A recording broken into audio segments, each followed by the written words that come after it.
Guys what's up रैंकल्स coaching channel पर आपका स्वागत है।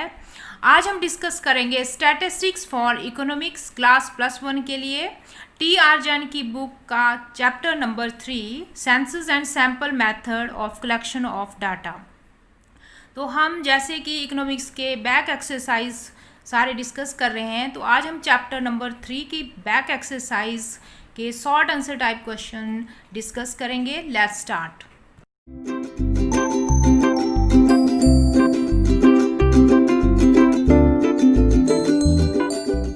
फर्स्ट क्वेश्चन है what is meant by census method, what are its uses.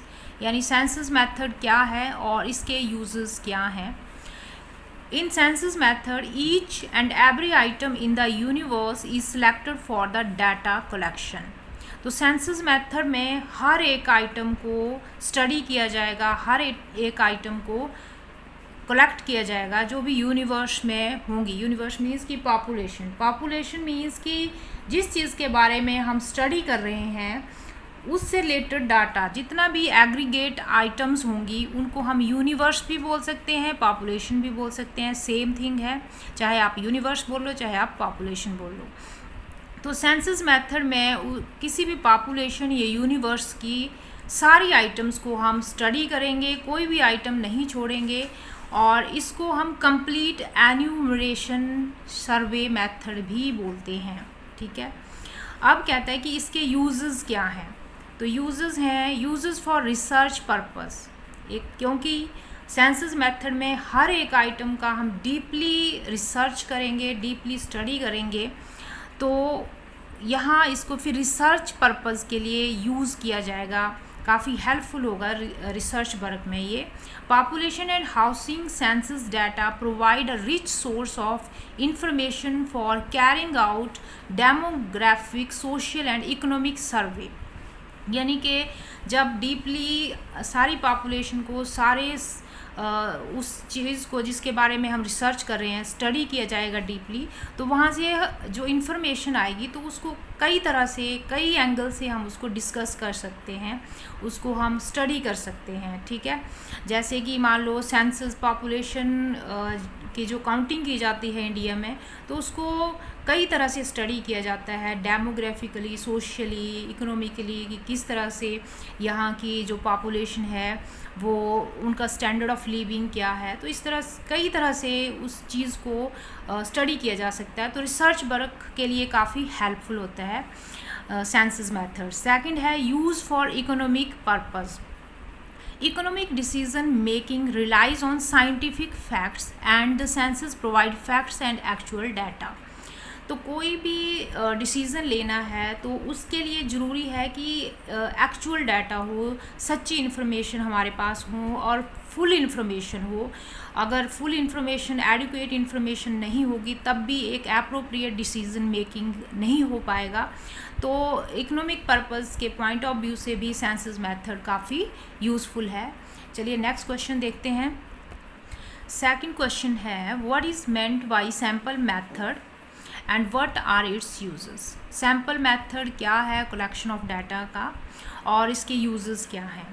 तो sample methods are the ways to choose the people और choose the samples from the population. Sampling method में population यानी कि यूनिवर्स में से कुछ selected items choose करनी होती हैं, कुछ सिलेक्टेड पर्सन जिनको कि हम सैम्पल बोल सकते हैं, सिलेक्टेड पीपल हो सकते हैं अगर हम पीपल के ऊपर रिसर्च कर रहे हैं। तो एक चूज़ करने का एक ढंग है सैम्पलिंग मेथड में, आइटम्स को चूज़ किया जाता है। To be considered in sample survey, samples are collected for examination and conclusions are drawn from on their basis. तो इसमें जो चूज़ किए जाते हैं आइटम्स उनके आधार पर कंक्लूज़न ड्रॉ किए जाएंगे और उनको ही स्टडी किया जाएगा और उनके आधार पर फिर आगे हम अपने कंक्लूज़न निकालेंगे। अब इसके यूजेस देखते हैं सैम्पलिंग मेथड के। Samples are lower cost. तो ये एक बहुत ही अच्छा फ़ायदा है सैम्पलिंग मेथड का कि ये सैम्पलिंग मेथड काफ़ी लो कॉस्ट पर पड़ता है। अगर हम टाइम पॉइंट ऑफ व्यू से देखें तो टाइम कम लगेगा इकट्ठा करने के लिए। हम सिर्फ जो कलेक्टेड डाटा होगा, जो पॉपुलेशन है उसमें से कुछ सिलेक्टेड आइटम्स को ही स्टडी करेंगे तो टाइम कम लगेगा। और दूसरा कि हमें स्टाफ भी कम रखना पड़ेगा क्योंकि कम डाटा हमें कलेक्ट करना है, मतलब कि हमें कुछ सिलेक्टेड आइटम्स को ही स्टडी करना है, तो स्टाफ कम होगा तो ऑब्वियसली कॉस्ट कम जाएगी। And secondly sampling are faster data collection method. इसके थ्रू क्या होगा कि जो डाटा है फास्टली कलेक्ट किया जाएगा और ख़ास करके जहाँ पर काफ़ी वाइड एरिया है स्टडी का, वहाँ पर सैम्पलिंग मेथड काफ़ी यूज़फुल होते हैं। ठीक है, चलिए नेक्स्ट क्वेश्चन देखते हैं। थर्ड क्वेश्चन है what is the difference between census method and sampling method of collection of data. तो जो कलेक्शन ऑफ डाटा के जो दो मेथड अभी स्टडी किया हमने, सेंसस एंड सैम्पलिंग मेथड, उनमें क्या डिफरेंस है। तो सेंसस मेथड में in this method each and every units of population is study. जैसे कि अर्लियर अभी हमने डिस्कस किया कि इसमें हर एक आइटम को स्टडी किया जाता है डीपली, ठीक है, सेंसस मेथड में। जबकि सैम्पल मेथड में few units of the population are study, केवल कुछ सिलेक्टेड यूनिट्स को ही स्टडी किया जाता है सैम्पलिंग मेथड में। And this census method is suitable where population is heterogeneous. तो है जहाँ पर पॉपुलेशन हेट्रोजेनियस है, मतलब कि सारी पॉपुलेशन एक जैसी नहीं है, वहाँ पर सेंसस मेथड काफ़ी यूज़फुल रहेगा क्योंकि वहाँ पर सैम्पलिंग मेथड यूज़ करना काफ़ी टफ रहेगा क्योंकि जो पॉपुलेशन है वो अलग अलग तरह की होगी। ठीक है, एंड अगर पॉपुलेशन या हम बोल सकते हैं अपना यूनिवर्स है वो होमोजेनियस है, तो उस टाइम सैम्पलिंग मेथड सही रहेगा क्योंकि उसमें से हम कुछ आइटम को सिलेक्ट करके अपना स्टडी कर सकते हैं क्योंकि सारी की सारी आइटम्स जो स्टडी की जा रही हैं वो एक जैसी होंगी। ठीक है, नेक्स्ट है इट इज़ मोर एक्यूरेट। क्योंकि सेंसस मेथड में हर एक आइटम को स्टडी किया जा रहा है, उसके बेस के ऊपर कंक्लूजन निकाला जा रहा है, तो ऑब्वियसली सेंसस मेथड से जो भी कंक्लूजन निकलेंगे वो ज़्यादा एक्यूरेट होंगे। ठीक है, एंड अगर हम देखें सैम्पलिंग मेथड में तो एक्यूरेट तो इसमें भी होते हैं बट मार्जिन ऑफ एरर्स तो फिर भी रहेंगी इसमें, क्योंकि हम हर एक आइटम को डिस्कस नहीं कर रहे हैं इधर, क्योंकि हो सकता है कि जो एवरेज लिए जा रहे हैं वहाँ पर एक्सट्रीम वैल्यूज़ हो या इस तरह से, मतलब एरर्स होने के चांसेस सैम्पल मेथड में काफ़ी हैं। एंड नेक्स्ट है it takes more time, labour and money. But census method में क्या है, टाइम ज़्यादा लगेगा, हर एक आइटम को स्टडी करना है, लेबर ज़्यादा एम्प्लॉय करनी पड़ेगी क्योंकि डाटा एक आदमी इकट्ठा नहीं कर सकता है, उसके लिए ज़्यादा बंदे चाहिए। एंड ज़्यादा बंदे होने का मतलब है कि ज़्यादा मनी खर्च होगी, तो इस पॉइंट ऑफ व्यू से ये काफ़ी कॉस्टलियर है सेंसस मेथड। एंड अगर हम सैम्पल मेथड की बात करें it takes less time, man power and money, क्योंकि कुछ आइटम स्टडी हो रही है तो कम टाइम लगेगा, मैन पावर कम है तो मनी भी कम लगेगी। एंड नेक्स्ट है this is much bigger in proportion and this is smaller in proportion. तो ये प्रोपोर्शन में काफ़ी बिगर है, ज़्यादा है, जबकि सैम्पल जो है वो स्मॉलर है कंपैरेटिवली। चलिए नेक्स्ट क्वेश्चन डिस्कस करते हैं। नेक्स्ट क्वेश्चन है mention 4 main merits of census method. तो सेंसस मेथड के क्या मेरिट्स हैं। फर्स्ट है रिलायबल एंड एक्यूरेट। तो जो सेंसस मेथड है वो ज़्यादा एक्यूरेट है, ज़्यादा विश्वास करने की योग्य है क्योंकि इस मेथड में, सेंसस मेथड में हर एक आइटम को स्टडी किया जाता है, हर एक आइटम को यहाँ पर कलेक्ट किया जाएगा, स्टडी किया जाएगा, तो obviously census method sampling method से ज़्यादा विश्वास के योग्य होगा। सेकंड मेरिट्स है सेंसस मेथड की लेस बियस्ड, ये कम बियस्ड है। क्योंकि यहाँ पर सेंसस मेथड में इन्वेस्टिगेटर खुद डाटा कलेक्ट नहीं करता है, बल्कि आगे एन्यूमरेटर्स उसने रखे होते हैं, एक्सपर्ट्स रखे होते हैं जो कि डाटा कलेक्ट करते हैं। तो यहाँ पर इन्वेस्टिगेटर का पर्सनल ओपिनियन होने के चांसेस बहुत कम हो जाते हैं, जिससे कि सेंसस मेथड में जो भी डाटा कलेक्शन होगी वो लेस बियस्ड होगी, लेस जजमेंटल होगी। ठीक है। थर्ड मेरिट है लार्ज एंड एक्सटेंसिव इंफॉर्मेशन। तो यहाँ पर काफ़ी इंफॉर्मेशन जो भी इकट्ठी होती है वो काफ़ी अमाउंट में होती है, काफ़ी लार्ज इंफॉर्मेशन यहाँ पर इकट्ठी हो जाती है, जिससे कि काफ़ी अच्छे कंक्लूजन आगे निकाले जा सकते हैं, क्योंकि काफ़ी ज़्यादा इंफॉर्मेशन होगी तो उतनी ही अच्छे इंफॉर्मेशन के थ्रू उतने ही अच्छे कंक्लूजन निकाले जा सकते हैं। ठीक है। तो जैसे कि मान लो पॉपुलेशन से रिलेटेड डाटा हम इकट्ठा कर रहे हैं, तो वहाँ पर जैसे कि इंडिया में पॉपुलेशन से रिलेटेड डाटा है, जैसे कि वहाँ पर एजुकेशन से रिलेटेड, ऑक्यूपेशन से रिलेटेड, एज से रिलेटेड बहुत सारे डाटा इकट्ठा हो जाता है एक बार में ही। तो हम बोल सकते हैं कि सेंसस मेथड जो है वो काफ़ी इंफॉर्मेशन लेकर आता है।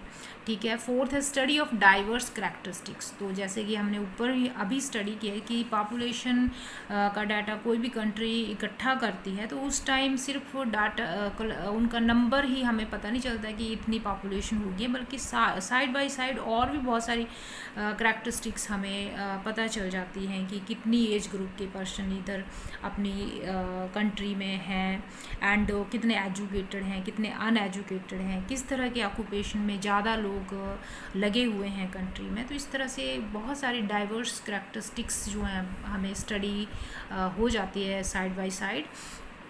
एंड नेक्स्ट इसका जो फ़ायदा है सेंसस मेथड का वो है study of complex investigation.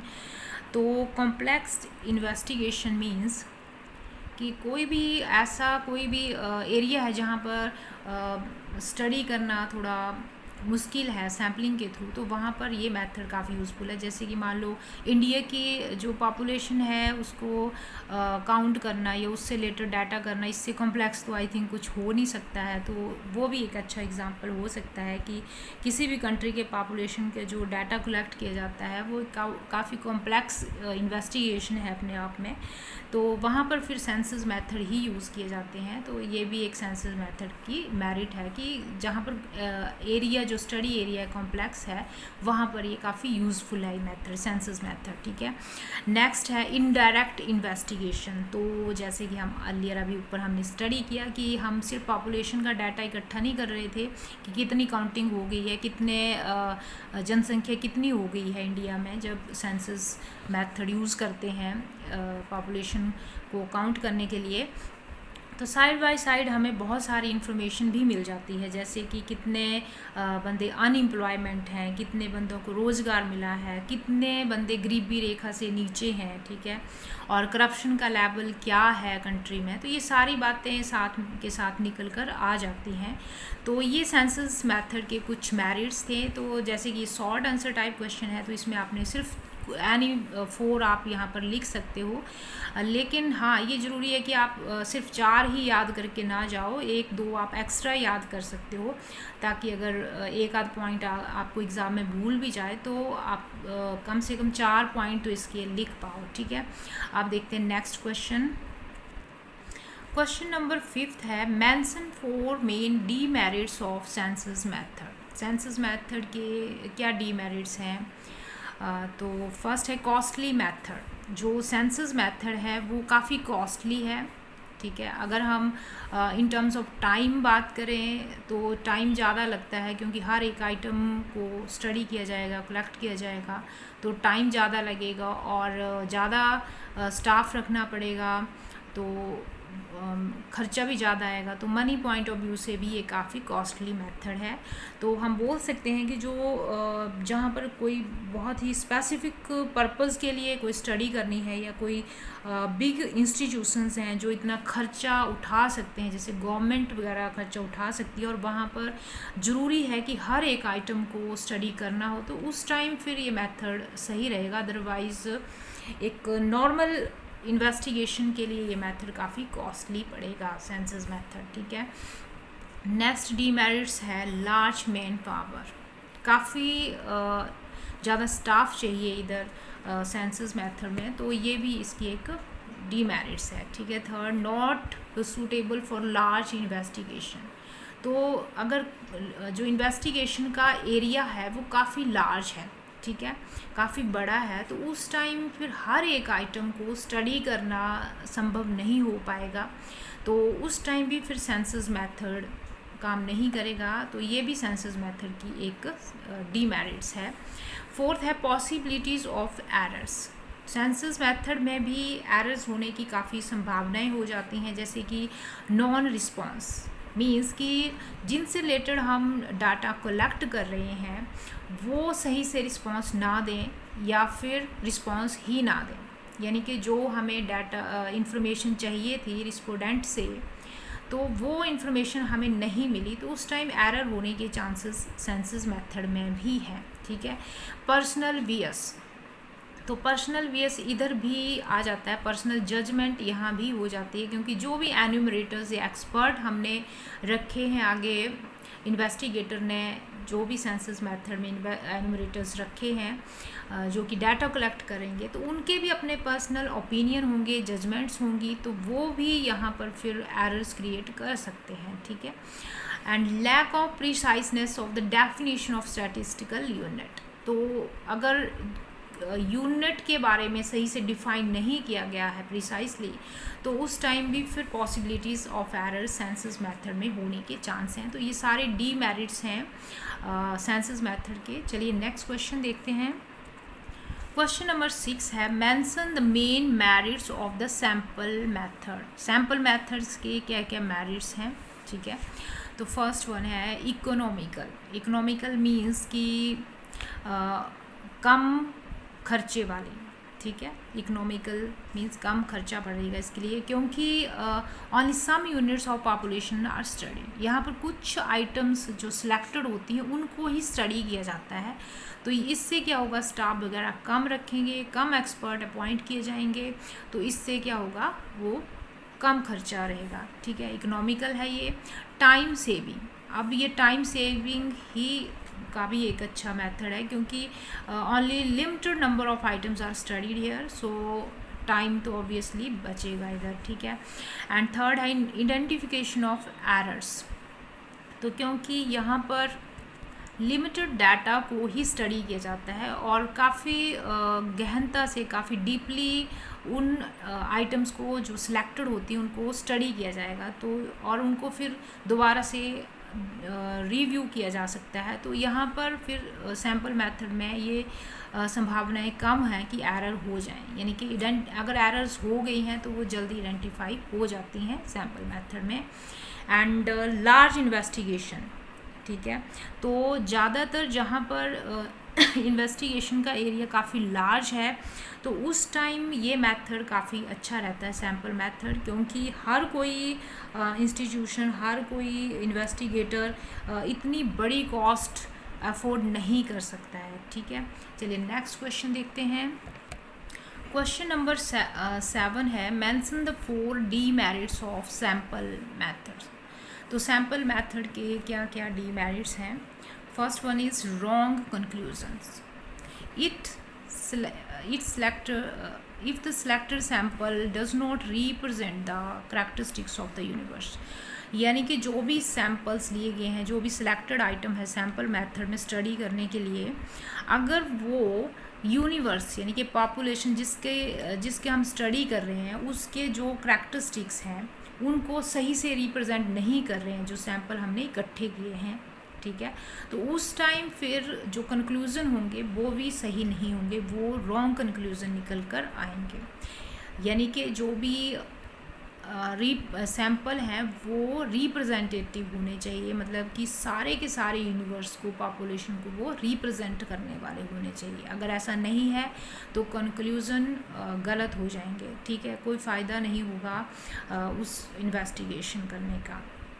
Second है पार्शियल मीन्स कि personal views of investigator in selection of sample, यानी कि पार्शियलिटी इधर भी है बिकॉज कि इन्वेस्टिगेटर जो है उसका पर्सनल ओपिनियन तो यहाँ भी आ जाएगा, उसकी पर्सनल जजमेंट सैम्पलिंग मेथड में भी आ जाएगी। तो ये भी काफ़ी ज़्यादा डीमेरिट्स है सैम्पलिंग मेथड की।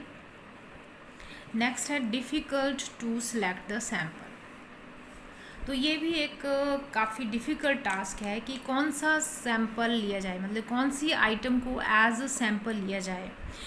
तो जो भी सैंपल्स लिए गए हैं अगर वो रिप्रेजेंटेटिव नहीं है, मतलब कि जो सारे यूनिवर्स को, सारे पॉपुलेशन को रिप्रेजेंट नहीं कर रहे हैं, इस तरह के आइटम्स हमने सिलेक्ट कर दिए हैं, तो वो फिर रॉन्ग कंक्लूजन निकाल कर लेकर आएंगे, एक्यूरेट नहीं होंगे conclusions.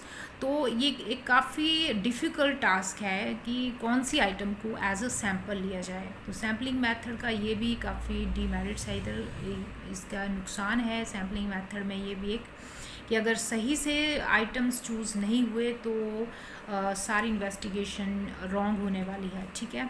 And fourth one is specialised knowledge. अब कौन सा आइटम्स रिप्रेजेंटेटिव है यूनिवर्स के लिए, पॉपुलेशन के लिए, और कौन सा नहीं है, तो ये एक आम बंदा नहीं समझ सकता। इसके लिए स्पेशलाइज्ड नॉलेज ज़रूरी है, एक्सपर्ट नॉलेज ज़रूरी है। तो इसके लिए एक्सपर्ट को अपॉइंट करना पड़ेगा, ठीक है। तो अब एक्सपर्ट जब हम रखेंगे तो उस टाइम फिर कॉस्टलियर ये ज़्यादा पड़ जाएगा। तो सैम्पलिंग मेथड की ये कुछ डीमेरिट्स हैं। चलिए अब नेक्स्ट क्वेश्चन डिस्कस करते हैं। क्वेश्चन नंबर 8 है, what are the advantages of sample method of collection of data over the census method. अभी हमने सैम्पल मेथड और सेंसस मेथड दोनों ही डिस्कस किए।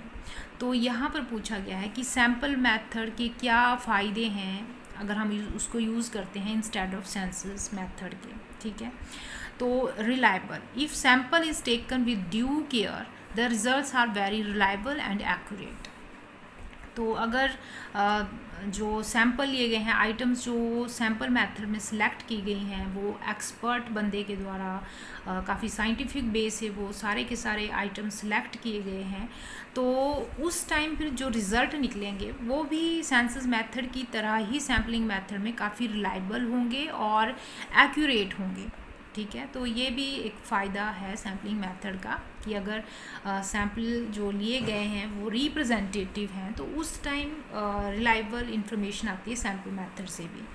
सेकंड है कॉस्ट रिडक्शन।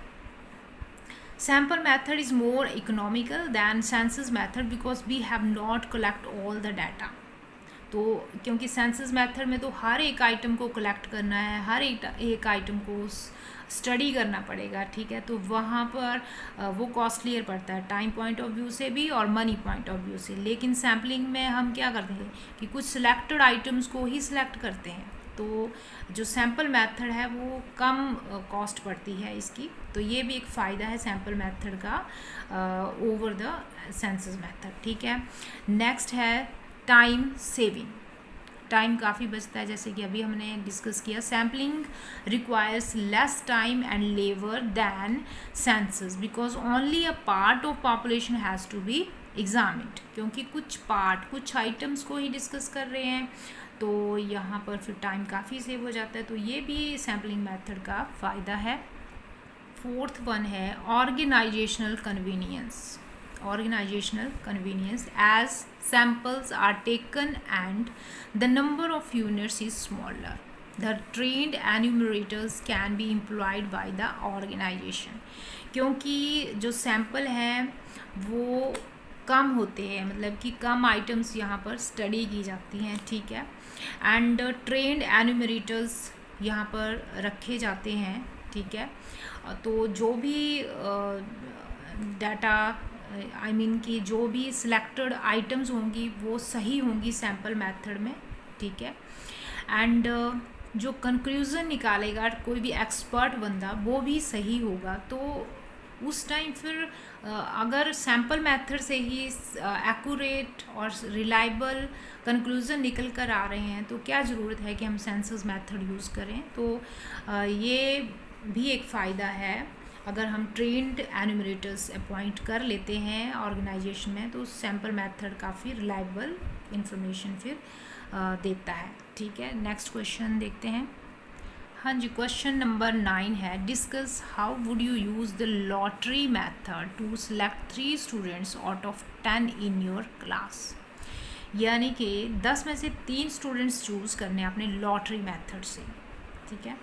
तो इसको हम कर सकते हैं लाइक पर्ची वाला मेथड। तो आई थिंक सभी को पता होगा कि पर्ची निकालना कैसे, कि जैसे कि इक्वल 10 स्टूडेंट है, 10 पर्चियाँ बना दी उनकी, ठीक है, इक्वल साइज़ की, इक्वली वो फोल्ड की, एक तरह से सिमिलर दिखनी चाहिए वो सारी की सारी, ठीक है।